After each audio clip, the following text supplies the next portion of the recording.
और शिव जी की आदि परिक्रमा कैसे करनी चाहिए। इसके कई कारण हैं।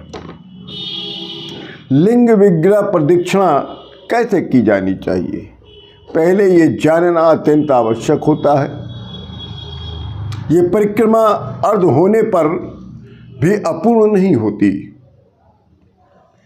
जैसे शिवलिंग खंडित हो जाने पर भी शिवलिंग खंडित नहीं होता, वैसे शिव जी की अर्ध परिक्रमा अर्थात आधी परिक्रमा करने से उनकी परिक्रमा अपूर्ण नहीं होती।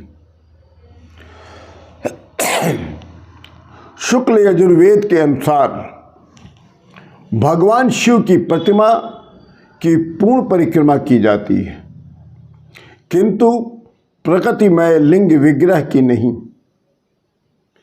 अगर शंकर भगवान की मूर्ति हो, पर उनका विग्रह हो, तो उसकी परिक्रमा पूरी की जाएगी, परंतु प्रकृतिमय शिवलिंग विग्रह की नहीं। उसका कारण भी कोई सामान्य नहीं है। इसका सुंदर उदाहरण अगर आपको जानना हो तो लिंगाष्टक को ध्यान से पढ़िए और समझिए। ये लिंग कोई सामान्य लिंग में नहीं आता है। लिंग की परिभाषा क्या है, इसको भी समझना अत्यंत आवश्यक बनता है। ब्रह्मा और विष्णु आदि देवताओं के द्वारा अर्चित पूजित लिंग है। ये वही लिंग है जिसका आदि और अंत कदापि प्राप्त न कर पाने पर श्री विष्णु सत्यनारायण के रूप में परिभाषित हुए और ब्रह्मा जी एक एक नियत स्थान पर पूजित होकर रह गए। केतकी जो कि अति ऊर्ध्व पुष्प था, वो भी निंदक और त्याज्य का पात्र बन गया। वहीं से ब्रह्मा हंसवाहक बन गए और भगवान श्री हरि कूर्मो,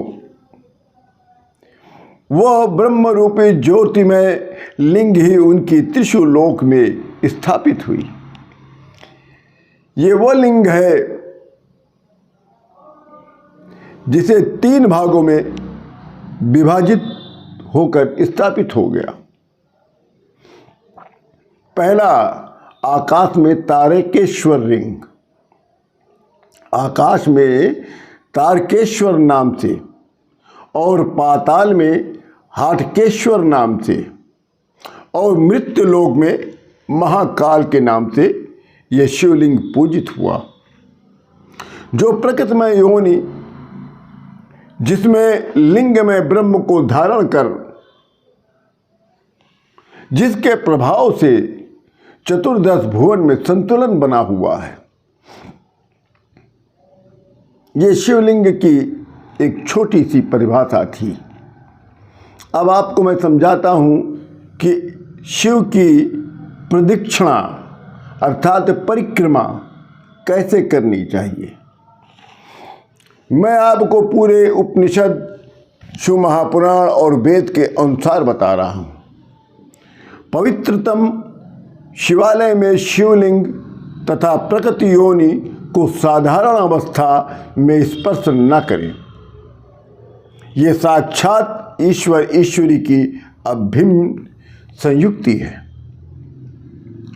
उन पूर्ण स्वरूपों को नमस्कार करें, यही भक्तों की विपत्ति आपत्तियों का विनाशक है। ये पवित्र को पवित्रता देने वाला यह स्वरूप विश्व को अनुग्रहित करने हेतु प्रकट हुआ है। बिल्वार्पण तथा अभिषेक काल में स्पर्श किए जाने पर कोई दोष उपस्थित नहीं होता, अपितु कल्याण होता है। कर्म प्राप्त समस्त पापों की विनाशकारी प्रदक्षिणा विधि को मैं बताने जा रहा हूं, जो सुनने में धर्म, अर्थ, काम तथा मोक्ष दायक होता है। बहुत ध्यान से सुनिएगा। कोई ये वीडियो मजाक हेतु नहीं बनाया जा रहा। पश्चिम की ओर मुख करें और दक्षिणा पाद को आगे बढ़ाकर प्रारंभ करिए अपनी प्रदक्षिणा। कैसे? पश्चिम की ओर मुख करके और दक्षिणा पाद को आगे बढ़ाकर लिंग मुद्रा बनाए तथा अर्ध प्रदक्षिणा न करें। बुद्धिमान मनुष्य को चाहिए कि द्वार से ही नमः शिवाय महामंत्र का उच्चारण करते हुए 11 चरण आगे बढ़ाना चाहिए। उसके बाद दक्षिण दिशा की ओर महामृत्युंजय मंत्र का जाप करते हुए वाम पाद को आगे बढ़ाते हुए अष्टपद अग्रसर करिए। नई स्थिति से पश्चिम तक ओमपाति महादेव का ध्यान करें तथा योनि मुद्रा का आयु दिशा पर्यंत प्रदर्शन करें। वायु दिशा से उत्तर मध्य तक शंभो का स्मरण करते हुए पुनः लिंग मुद्रा का प्रदर्शन करें। वाम हस्त की ओर मुड़कर ओंकारमय शिव का ध्यान करते हुए श्वास को रोककर पुनः द्वार तक आ जाएं।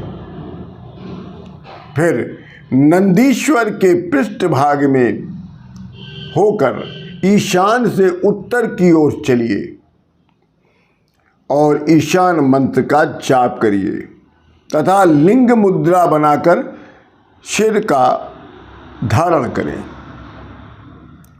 लिंग मुद्रा बनाकर सिर पर धारण करें। उसके पश्चात हस्त की ओर पुनः अर्धवृत्त होकर मुख्य द्वार तक आ जाइए। सिद्धियों के आश्रय लिंग विग्रह को सदैव दंडवत प्रणाम करते रहिए।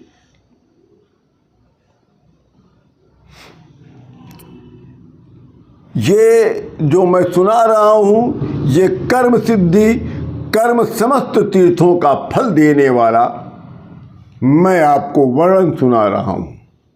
क्या वैकुंठ, क्या ब्रह्मलोक, क्या सिद्धलोक, यह कर्म तो साक्षात कैलाश के दर्शन का फल एक एक पद आगे बढ़ाने पर भक्त को प्राप्त होता है। जो जलाधारी है उसके उल्लंघन का महापाप कदापि न करिएगा। ये विश्वधारा की तत्व रेखा है। ये जो जलाधारी है शिवलिंग की, वो विश्वधारा की तत्व रेखा है जिसे शिव रेखा, योनिधारा, त्रया रूपा कहा जाता है। इसका उल्लंघन कभी मत करिएगा। इसका उल्लंघन करने मात्र से भक्ति योग सिद्धि द्वारा अर्जित समस्त लोगों का तत्क्षण विनाश हो जाता है। इसमें कोई संशय नहीं है।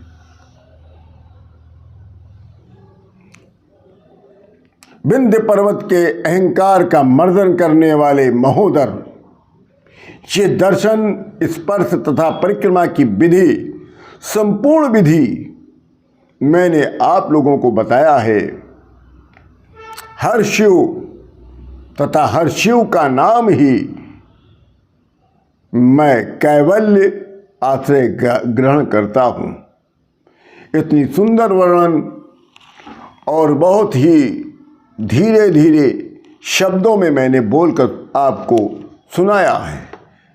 पसंद आए तो लाइक करिएगा, ना पसंद आए तो कदापि लाइक ना करिएगा। जय जय श्री राम।